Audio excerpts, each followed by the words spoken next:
You're still talking what? No. It's Okay, no.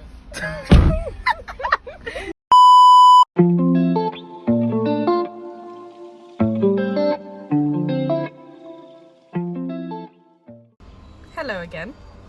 Hello, welcome to today's episode. Episode 2 of Chronicles. Indeed. We are introducing like verses of the pod. So today's verse of the day Comes from, drum roll please, because this is the same verse I was struggling to remember last time. The origin of that verse comes from the verse. It's basically about no eye has seen, no ears has heard of the things God would do. Something like that. Listen, something like that. yeah. The verse of our channel, Yes. which is 1 Corinthians chapter 2 verse 9. Yeah, I love how you remember that. And the verse is, no mind has imagined what God has prepared for those who love him. 1 Corinthians 2 verse 9. In the amplified version of this verse, it says, things which the eye has not seen and the ear has not heard, and which have not entered the heart of man, all that God has prepared for those who love him. Today we're talking about imagination. Imagination is a very broad topic. Very. But it's what the basis of our entire channel. Exactly. So it has to be talked about. And we've like kind of discussed this before, and I hope you guys can like kind of get the flow of our vision, our imagination of imagination. And the fact that the whole world, the whole premise of the entire universe sprung out of an imagination that God had. He imagined. He imagined, then he thought, and be. he spoke, and it came to be. And that is such a powerful concept, how things can like be brewed up and kind of cooked up in our mind before they come to existence. Which is so cool. So let's talk about what imagination means to us in a sense. Yeah. To me, imagination means the ability to really do and think of anything. Like, as someone that thinks a lot and reads a lot, when you imagine, it can take you anywhere. In the sense of like biblically, it can actually come to fruition. That is something that, a concept that I'm still trying to grasp, that it can all just start in the mind and then come to be. Well, when we were planning this episode, I was thinking like, what am I actually going to say about imagination? But to be honest, imagination is like everything that I am, in a sense. Everything that we are is from like, my gifts come from imagination. Like what I want to be comes from my imagination. So it's, as you said in the beginning, it's the basis of everything. And I feel like it's so important to understand the power that imagination holds in our lives, whether good or bad. So you mentioned how imagination is like the base of who you are. Do you want to like elaborate on that a little bit? Like everything that I am, so in terms of what I want to be when like moving forward, that has to stem from what I think and my imagination.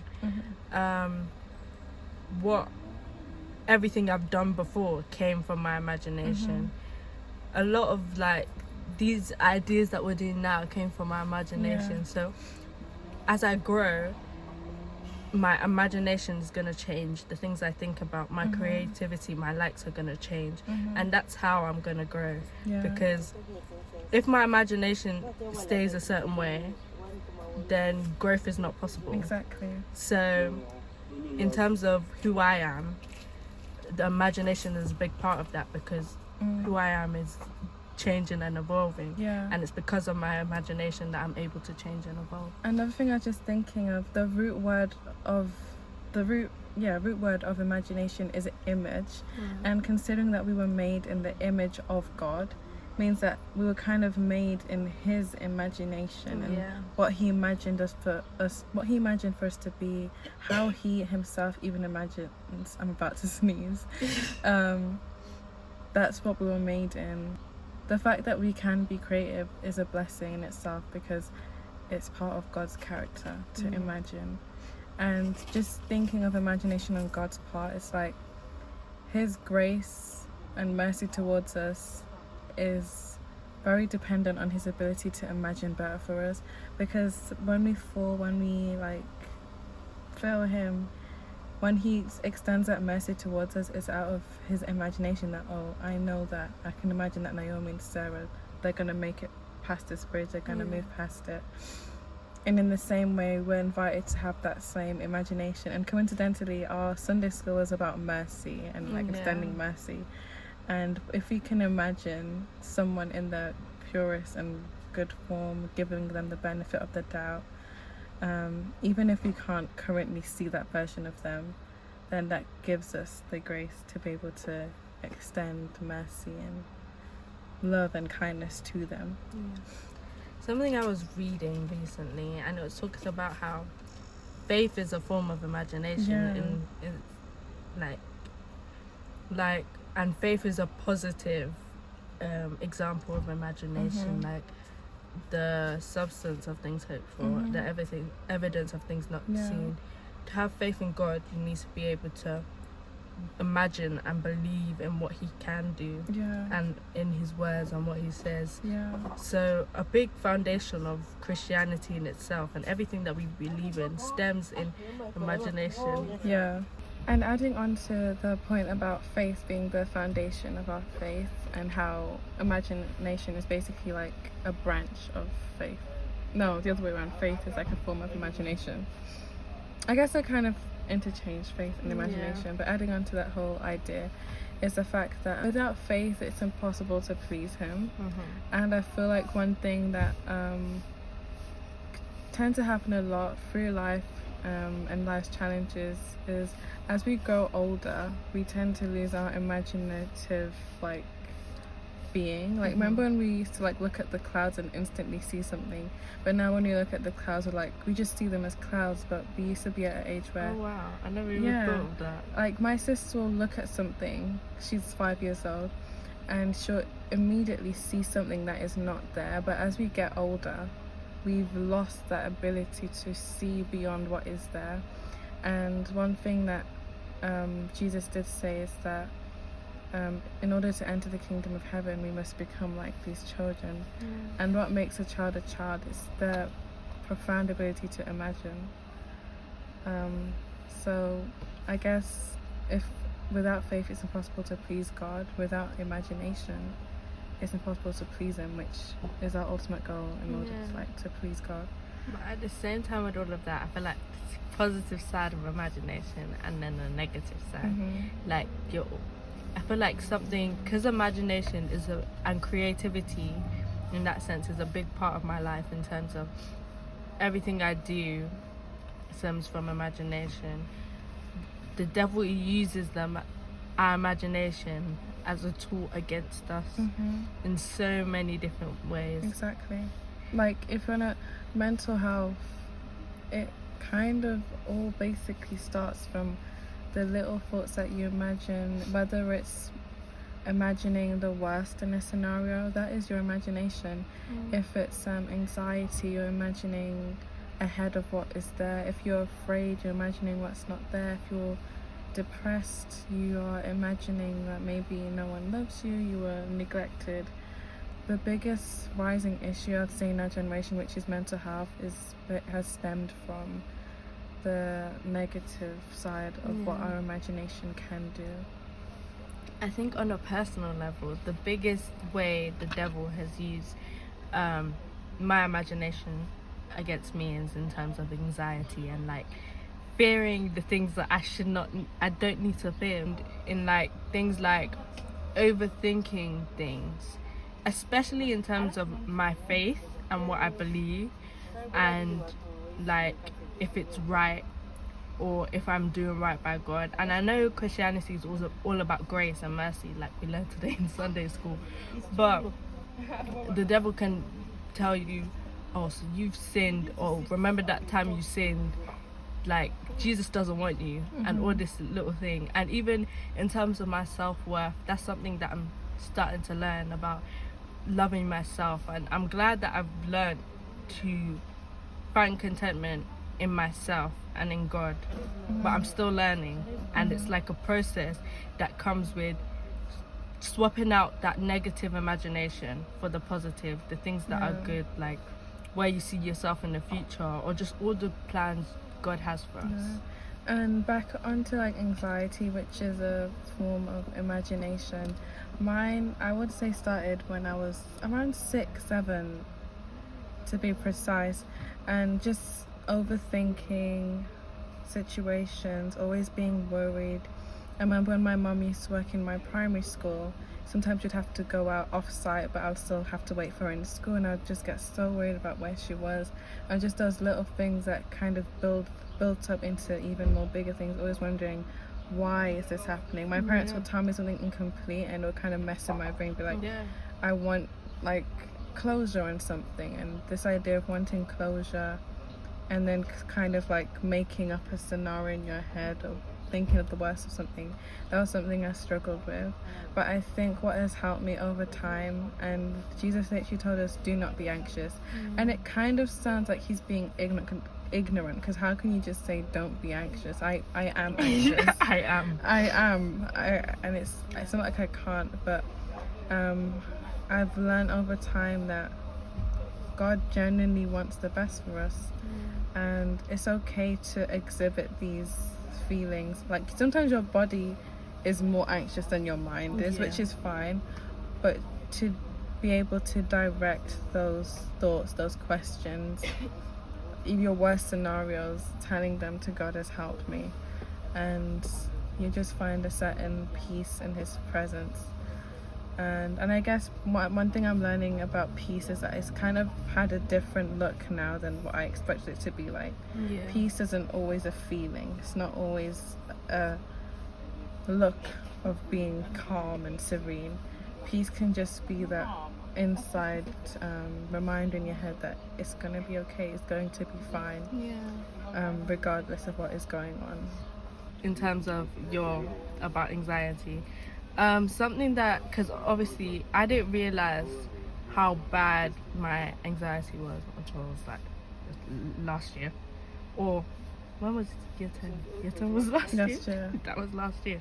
Something that my counselor like emphasized a lot was learning about and understanding yourself, because as we said, faith is a form of imagination, but we have to understand the amount of different types of imagination there are, in terms of like you can have imagination, like the topic of it could be career, or could just be scenarios in your head, or all these different type of things. So if you don't understand yourself and your imagination and your mind, then you're never going to be able to overcome these things. And I feel like, I don't know where I heard this, but it's like you can't understand the creation without understanding the creator first. So we need to strive to understand God and understand his imagination, because that's how we came to be able to understand our imagination. And drawing closer to him and his love allows you to love yourself and also understand yourself, and let go of all those fears and those negative examples of imagination that we were talking about. And touching on the ability to learn more about yourself and how your own responses to certain scenarios, there's a verse that talks about bringing every thought captive, which basically means you should be able to control these thoughts that you're having, and you can only control something if you have an understanding of how it works. When you're using the remote control, you're only able to control it because you know what button does what. So understanding your own buttons, what takes you off, what triggers you, is very important. And even knowing the journey of your mind, like how you tend to process things, sort of helps. Like I know that's what my brain tends to do at times, when I become acquainted and I'm used to how my brain works, it means that I can recognize that, oh, my brain's trailing off again, but then I have to bring it captive and kind of bring my brain back and just focus on him, keep my eyes focused on him, because he kind of keeps it steady. And it's hard. Learning about yourself is not something that will come overnight. Like, it was only yesterday I was having a conversation with my mom about something, and then she was like, oh wow, you're really you've changed a lot in terms like you're growing, and I'm so happy for you. I was like, sometimes we just need to sit down and acknowledge that although the process is slow and it's very, sometimes it's tiring, there will be tears. Like you are growing. Like look back from where you came from and where you are now, and how much you've evolved in terms of everything. And your imagination is a big part of that, and what you choose to pay mind to and what you choose to say, no, that's the devil speaking, I'm not going to listen to that. Your core belief system, everything about us has changed over time, whether we like it or not, and the type of things that can change the should I say configuration of our imagination, like just how our imagination has like worked over time. It can be moving, it can be new friendship groups that can alter the way you imagine and process things, loss, grief. So all of those things that affect your imagination, we should like take those to account and welcome them and embrace them, and also know that it's actually okay to change and no longer think the way you used to think. Even when you're triggered by someone else or something, it's okay to know that you embrace the change and the new ways in which you're thinking. So our question for this episode is, what is one step that we, all of us, are going to take in order to cultivate a healthier imagination space? Surround myself with positive things that won't allow for negative influences in my imagination, like reading the word, listening to music that will uplift my spirit instead of listening to depressing music when I'm sad. For me, I'm gonna take the concept of taking thoughts captive more seriously, and learn more about my thought cycles, so that when I start to drift towards listening to whatever the devil's trying to discourage me with, I can recognize that no, this is unhealthy, and then counteract that with a more positive thought. That's pretty much it. So we hope you enjoyed this week's video. Make sure you like, comment, share, subscribe, all of that jazz, turn on the notification thingy, and we'll see you guys next week. Au revoir. Walking down alone, like, so tiring. Okay. Sorry for disturbing you. It's okay. What was we saying? Boss. Wait, I'm trying to find the... Sorry. It's okay. We always forget that you people are doing something. So please bear with us. Oh, this thing is dripping, bro.